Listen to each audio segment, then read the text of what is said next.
그러면 좀 다주택자 분들은 좀 집을 처분을 하는 게 좀 맞을까요? 아니면 좀 더 기다려보는 것도 괜찮을까요? 사실 우리 이제 현재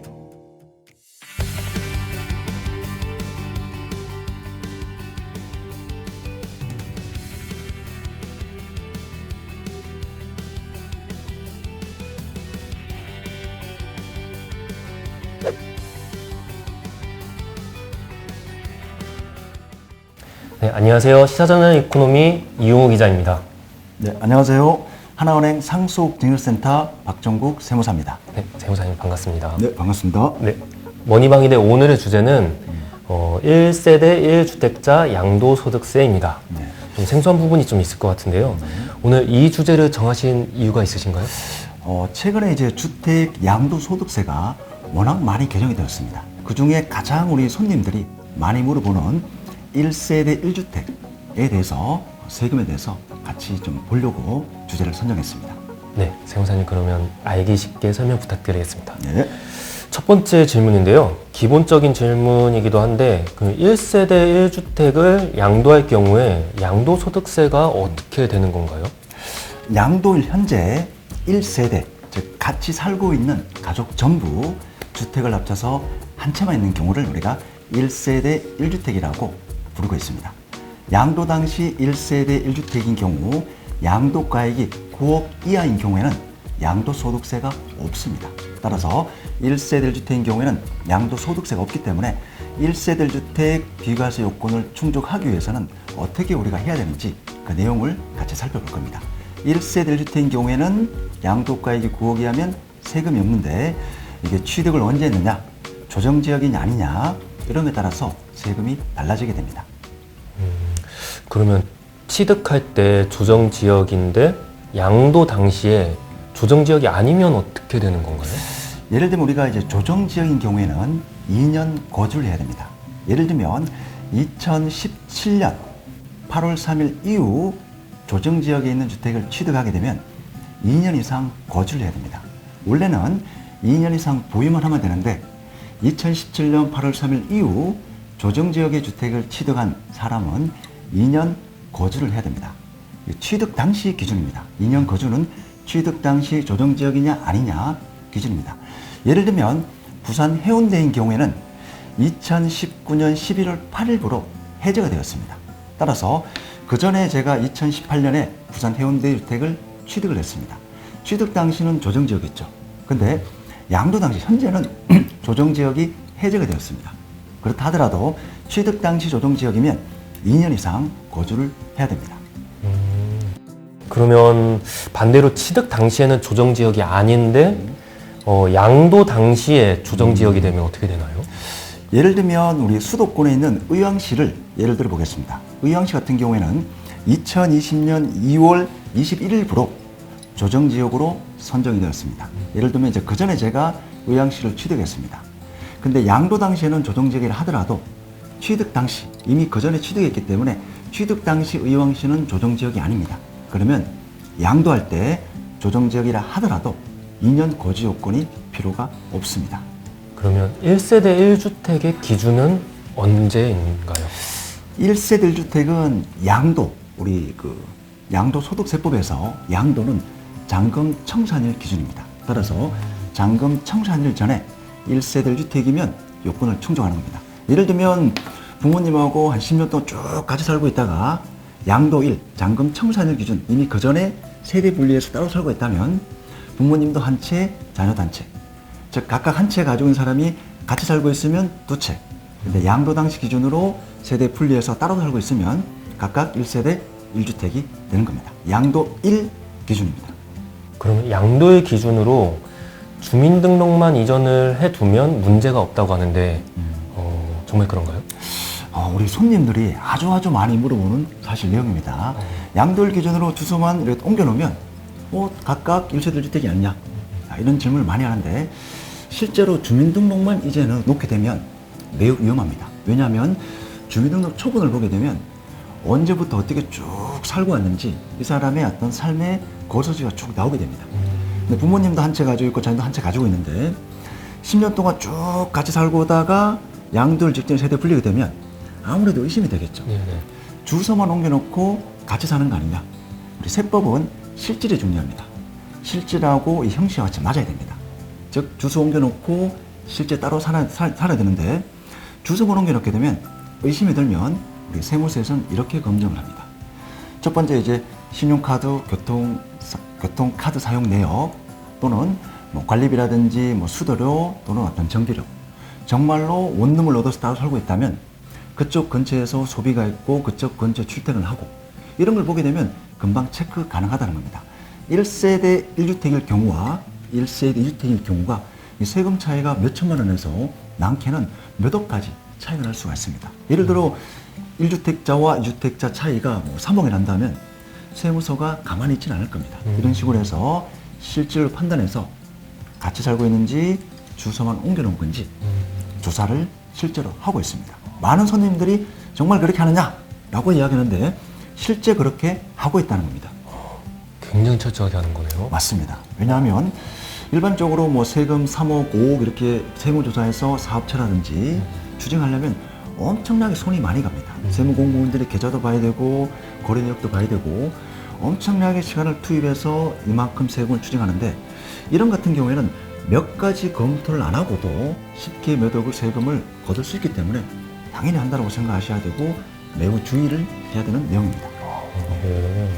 그러면 예를 들어서 대학생인 경우라도 주소를 이전하고 따로 살고 있으면 네. 세대분리 요건에 해당이 되나요? 이 부분도 굉장히 많이 부른 내용입니다. 우리 아들이 이제 23살 대학생인데 뭐 양도일 전에 미리 주소 옮겨놓으면 같이 따로 사는 거 아니냐라고 하는데 전제 조건이 있습니다. 독립된 생계를 할 수 있는 그 소득이 있어야 됩니다. 따라서 일반적으로 직장을 다니면서 본인 월급으로 생활할 수 있는 정도가 되면 세대 분리 요건이 충족되는 겁니다. 따라서 학생, 대학생, 고등학생, 대학원생 안 된다고 보시면 되겠습니다. 실제로 취업해야만 인정이 됩니다. 네. 또 굉장히 중요한 내용 같은데요. 이제 대도시의 경우에 양도가액이 9억 원을 초과하는 주택이 많잖아요. 네. 그럴 경우에 1세대 1주택 고가주택의 경우에는 세금을 어떻게 네. 계산하나요? 우리가 1세대 1주택 양도가액 9억 이하는 요건을 충족하면 세금이 없지만 이제 9억 초과되는 부분은 세금이 있습니다. 가령 쉽게 예를 들어서 제가 이제 18억에 팔았다고 가정을 해보겠습니다. 취득가액은 5억입니다. 기타 여러 가지 경비가 1억 들었다고 해보겠습니다. 그러면 저의 얻는 이익이 12억이 되는 겁니다. 5억에 샀고 18억에 팔았고 경비가 1억 들어갔다면 실제 12억을 이억받습니다. 근데 1세대 1주택 고가주택인 경우에는 이 12억에 대해서 전액 다 과세하지 않고 이렇게 계산합니다. 이익분 12억 곱하기 18분의 18 빼기 9억, 즉 9억 초과를 과세하는 거죠. 18억 중에 9억 초과 비율이 차지하는 게 얼마냐? 우리 방금 사례에서는 18분의 18 빼기 9니까 정확히 50%가 되겠죠. 따라서 12억 이익을 받지만 6억만 이익 본 걸로 계산이 됩니다. 이렇게 6억 이익 본 거, 1세대 주택, 고가주택, 양도 차익을 별도로 구한 다음에 여기서 장기보유 특별공제를 차감을 합니다. 장기보유 특별공제는 그 보유 기간에 대한 일정률을 차감을 해주는데 1세대 1주택은 8의 배수로 적용하여 공제를 해줍니다. 3년 이상 보유를 해야 되고요. 최대 10년까지. 예를 들어 5년 보유했다 그러면 8 곱하기 5면 40%. 10년 보유했다면 방금 이익 본 금액의 80%를 공제를 해줍니다. 다만 올해 2020년에 팔 때는 1세대 1주택, 고가주택, 장기보유 특별공제 8의 배수, 8%의 배수해주는 게 지역에 관계없이 무조건 2년 거주를 했어야만 이 8의 배수를 해줍니다. 그리고 또 이제 법률이 바뀌는데 2021년 1월 1일 이후 내년 이후 양도할 때는 보유기간 곱하기 4%, 거주기간 곱하기 4%, 최대 각각 10년인 경우에는 40%, 이렇게 해서 80% 공제를 해줍니다. 계속 더 좀 엄격해지는 거죠. 1세대 1주택 고가주택이 점점 엄격해지는 겁니다. 올해 팔 때는 2년 이상 거주를 해야 되고 했어야 되고 내년부터 팔 때는 보유기간 곱하기 4%, 거주기간 곱하기 4% 이렇게 해서 이 과세표준을 선정합니다. 기본공제 250만 원 빼서 과세표준 산정한 다음에 여기에 세율을 곱합니다. 세율은 6%, 15%, 24%, 35%, 38%, 40%, 42%. 계단식으로 적용을 합니다. 뭐 1200까지 6%, 1200에서 4600까지 15%, 4600에서 8800까지 24%, 8800에서 1억 5천까지 35%, 1억 5천에서 3억까지 38%, 그 다음에 3억에서 5억까지 40%, 5억 초과는 42%. 이렇게 계단식으로 굉장히 세율이 복잡죠. 네, 어떻게 외우셨어요? 와. 이렇게 해서 이제 굉장히 복잡게 세율을 적용을 합니다. 아, 그렇구나. 그러면 이제 또 중요한 내용 같은데요. 현재 조정 지역은 어떻게 되나요? 네, 2020년 4월 현재 조정 지역인데 우리가 취득 당시, 양도 당시 이런 거에 따라서 조정 지역에 따라서 고지 요건이 필요하느냐 필요하지 않느냐이기 때문에 지역별 조정 지역 지정된 또는 해제된 그 시기를 봐야 되는데 화면을 통해서 이 그림을 표를 같이 보겠습니다. 서울특별시는 2017년 9월 6일 날 효력이 됐습니다. 전 지역입니다. 경기도는 2017년 9월 6일부로 효력이 생기는데 과천, 광명, 성남, 고양시 이렇게 있고요. 그 다음 18년 8월 28일부로 효력이 생긴 지역 구리, 안양시 동안구, 수원시 영통구, 이동 이렇게 쭉 있습니다. 그 다음 18년 10월 31일부로 효력이 발생한 지역은 수원시 팔달구 전체, 그 다음 용인시 수지구, 기흥구 전체가 18년 12월 31일부로 효력이 발휘됐습니다. 그 다음 19년 11월 8일부로 고양시 일부 지역과 남양시 일부 지역이 조정지역에서 해제가 되었습니다. 우리 표에 보게 되면 이 표에 있는 내용들이 현재 고양시와 남양주시 계속 조정지역으로 유지되는 지역입니다. 남양주시는 다산동, 별내동은 계속 조정지역으로 유지되고 있습니다. 그 다음 기타 지역인데 부산광역시 해운대, 동래구 수영구, 그 다음 세종시 제가 다 읽지는 않겠습니다. 표에 다 나와 있으니까 이런 지역은 17년 9월 6일부로 효력이 발휘됐고요. 그 다음에 18년 12월 30일부로 우리 부산시 남구, 부산진구 이런 등이 해제가 되었고 19년 11월 8일부로 해운대구, 동래구, 수영구가 조정지역에서 해제가 되었습니다. 그래서 각 지역별로 취득 당시 조정지역이 아니냐 체크하는 것이 매우 중요합니다. 그리고 또 한 가지 알려드릴 내용이 있는데 만약에 이제 그 조정지역 공고일 이전 매매계약을 체결하고 실제 매매계약금을 지급하고 무주택자인 경우에는 실제 잔금을 조정지역 공고 이후에 취득했다 하더라도 그 전에 취득을 봐서 혜택을 줍니다. 즉 우리가 조정지역이 아니면 2년 거주 요건이 없는 거죠. 조정지역이면 2년 거주를 해야 되는데 이거 따질 때 공고일 이전 매매계약을 체결하고 계약금을 지급하고 그 계약금 지급 당시 무주택이었다면 2년 거주할 필요가 없다는 겁니다. 네, 그러면 1세대 1주택 고가주택을 양도할 경우에 수리비가 들어간 부분이 있을 거 아니에요, 그 집에. 그런 비용이 경비로 차감받을 수 있을까요? 사실 이 부분도 이제 굉장히 많이 물어보는 내용입니다. 대부분 다 확장을 하시니까. 여러 가지 수리비 많이 발생하죠. 네. 인테리어비가 많이 발생하는데, 근데 우리 양도소득세법에서는 자본적 지출이라고 규정하는, 예를 들면 이제 발코니 샤시, 자바라, 방 확장 비용, 엘리베이터 설치, 냉난방 설치, 그 다음에 방 확장, 이런 아주 큰 어떤 공사, 이런 것만 공제되고, 우리가 일반적으로 알고 있는 천장, 벽, 바닥, 타일, 화장실, 이런 내부적인 인테리어 비용은 사실 거의 공제가 안 된다고 보시면 됩니다. 따라서 아파트 같은 경우에는 실무적으로 사실상 방을 확장할 수가 없는 거잖아요. 네. 그래서 발코니 샷이라든지 발코니 확장이라든지 보일러 교체라든지 사실 그 정도만 경비를 인정이 되고 나머지 대부분 우리가 알고 있는 인테리어 비용은 인정이 안 된다고 보시면 되겠습니다. 그러면 이런 공사를 했을 경우에 이제 나중에 이제 집을 팔 경우에 이런 공사를 했다라고 증명을 본인이 해야 되는 거죠? 네, 맞습니다. 우리가 신고할 때 이런 이제 계약서라든지 제출 증빙을 제출해야 되는데 예를 들면 세금 계산서, 현금 영수증 이런 법에서 정한 증빙이 있거나 또는 증빙이 없다 하더라도 이제 금융 계좌를 통해서 이체한 내용이 있으면 인정이 됩니다. 예를 들어 수리업체가 돈을 받았다면 정상적으로 받았다면 제가 그 업체 계좌번호로 지급을 했겠죠. 네. 그런 이제 금융 증빙이 있어도 인정이 됩니다. 금융 증빙이 있으면 나중에 실제 이 그 수립이 맞는지 따질 수가 있겠죠. 그쪽에 업체에 보게 되면 뭐 견적서라든지 그런 내용을 알 수 있기 때문에 실제적으로는 견적서가 있으면서 그 내용에 방금 설명드렸던 뭐 자본적 지출인 자바라, 뭐 발코니 샤시, 보일러 교체, 난방시설 설치 이런 것들이 이제 인정이 되면 공제를 받을 수가 있습니다. 즉 두 가지 조건이죠. 네. 세금 기한 세금 영수증 또는 금융 계좌가 있거나 실제 이 지출이 맞다. 견적서에 이런 지출이 맞다라고 입증이 되면 공제를 받을 수가 있습니다. 증빙하는 거는 크게 어렵진 않겠네요. 사실적으로 그렇게 정말 쓴 게 맞으면 진짜로 했다면. 네. 가짜로 하면 어렵겠지만 네네네. 진짜면 쉽게 할 수 있을 거예요. 네네. 다음 질문인데요. 네. 다가구 주택과 다세대 주택은 어떻게 과세를 하나요? 우리가 통상 이제 다가구 주택은 이제 원룸을 예를 들면 냅니다. 원룸은 이제 호가 여러 개 있죠. 이렇게 있고 이런 거를 우리가 다가구라 부르고 있고요.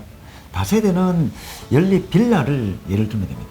다가구는 등기가 통으로 한 개로 납니다. 예를 들면 제가 3층짜리 방 10개 다가구 원룸 주택이다. 전체 한 개로 보통 등기가 납니다. 그럼 이거는 한 채로 간주가 됩니다. 팔 때도 통으로 팔면 한 채로 인정이 되고, 다만 이제 연립 빌라라든지 뭐 이런 주택은 이제 다세대는 각 호별로 등기가 따로따로 되어 있습니다. 101호, 102호, 103호, 201호, 202호, 203호. 네. 이런 것들은 전부 다 각각 한 채로 옵니다. 따라서 제가 이제 다세대가 있는데 3층에 네. 10개의 호가 있다. 이거 전체를 팔게 되면 9개는 1세대 주택이 아니고 한 채만 1세대 주택 혜택을 볼 수가 있습니다. 그래서 양도할 때 체크를 하셔야 됩니다. 그렇군요. 그러면 만약에 2주택인 경우에 1주택은 서울에 있고요. 네. 그다음에 1주택은 지방에 있는데 노후주택. 근데 이런 경우에는 어떻게 하는 게 좋을까요? 예를 들면 뭐 이제 지방에 오래된 이제 단독주택이 있고 서울에 한 채가 있다고 하겠습니다. 이분은 1세대 2주택인 경우입니다. 그러면 세금이 많이 나옵니다. 따라서 1세대 1주택자를 만들어야 되는데 네. 방법이 여러 개 있는데 첫 번째 방식은 지방에 있는 노후주택을 건물을 멸실을 시킵니다. 그러면 주택이 없는 거죠. 네. 그럼 서울급 할 때는 1주택자로 인정이 됩니다. 또는 이 지방에 있는 노후화된 주택을 세대에 분리할 수 있는 자녀에게 증여하는 겁니다. 네. 뭐 가격이 크지 않으니까 뭐 증여하고 팔면 1주택자로 인정이 됩니다. 또는 자녀에게 증여할 때 토지 건물 전체 할 수 있지만 주택만, 건물만 자녀에게 증여할 수 있습니다. 네. 이렇게 이제 건물만 증여하면 이 주택에 있는 건물을 가지고 있는 사람의 주택수로 카운터가 됩니다. 그러면 이제 이 건물은 자녀 거니까 아버님은 주택이 없는 거죠. 네. 그렇게 해서 1세대 주택을 만들 수가 있습니다. 또는 이 지방에 있는 주택을 팔고 서울 걸 팔면 되는데 이 부분도 굉장히 좀 주의를 해야 되는데 올해 파는 경우에는 관계없습니다. 올해 파는 경우에는 2020년에 파는 경우에는 지방 거 팔고 바로 서울 거 팔면 문제가 없는데 내년에 만약에 서울 걸 판다면 지방에 있는 주택을 팔고 이때부터 1주택자로 인정이 되는 겁니다. 이때부터 2년이 지나야 되겠죠. 2년이 지난 다음에 서울 걸 팔아야 됩니다. 그래서 여러분 2주택자가 한 채를 처분하고 한 채를 팔 때는 매우 주의를 해야 됩니다. 한 채 팔고 마지막 남은 주택을 2021년 1월 이후 양도할 때는 그때부터 이거 판 날로부터 2년이 카운터가 되는 겁니다. 그래서 주의를 하셔야 됩니다. 네. 그러면 지금 말씀을 듣다 보니까 결국에는 좀 이 정책이 더 강해질 것 같은 느낌이 좀 들어요. 그러면 좀 다주택자 분들은 결국에는 이런 정책을 봤을 때 좀 집을 처분을 하는 게 좀 맞을까요? 아니면 좀 더 기다려보는 것도 괜찮을까요? 사실 우리 이제 현재 정부에서는 이제 올해 6월 30일까지 다주택자가 10년 이상 보유한 주택을 팔 때는 양도소득세 혜택을 줍니다. 보통 우리가 조정지역의 주택자가 주택을 팔 때는 세금을 거의 이제 중과세율이 되기 때문에 거의 이익봉고의 반을 내야 되는데 다주택자가 올해 6월 30일까지 주택을 팔면 세금 혜택을 줍니다. 그래서 올해 6월 30일까지 처분하는 게 일반적으로 좋은데 참 처분 시기는 이게 참 어렵습니다. 왜냐하면 주택이 올라갈 수도 있고 내려갈 수도 있고 근데 이제 더 많이 올라간다면 보유하는 게 맞을 수가 있는데 근데 아마 지금처럼 이렇게 쭉 많이 올라왔는데 이게 올해 6월 30일 이후 팔게 되면 중과세율 6월 30일까지 팔면 일반세율로 세금 혜택 이 차이가 보통 두세 배 정도 적으면 2배, 많으면 3배 정도 차이 나더라고요. 네. 근데 올해 6월 30일 이후에 6월 30일 전에 팔지 않고 이후에 판다면 현재 주택 가격에서 몇 억은 훨씬 더 올라야만 이 세금 효과가 감안이 되거든요. 네. 그래서 뭐 제 개인적인 의견은 6월 30일까지 그렇게 아주 많이 현재 올라왔던 가액에서 20, 30% 오를 주택이 아니면 6월 30일까지 처분하는 게 좀 좋지 않을까. 뭐 순수 개인적인 의견입니다. 네. 결국에는 가지고 계신 분들이 공부도 많이 해야 되고, 네, 맞습니다. 그 다음에 부동산 경기에 대한 이제 그런 흐름도 잘 읽으셔야 되고, 네, 맞습니다. 그런 부분이 좀 있겠네요. 맞습니다. 아, 네. 굉장히 오늘 재밌었습니다. 네. 오늘은 박정국 세무사님과 함께 1세대 1주택자 양도소득세 혜택에 대해서 궁금하셨을 부분들에 대해서 알아봤는데요. 도움이 좀 되셨나요? 추가적으로 궁금하신 부분은 댓글로 남겨주시면 감사드리겠습니다. 저희는 여러분의 머니를 지키는 더 유익한 이야기로 돌아오겠습니다. 감사합니다. 구독과 좋아요 부탁드립니다. 감사합니다. 감사합니다.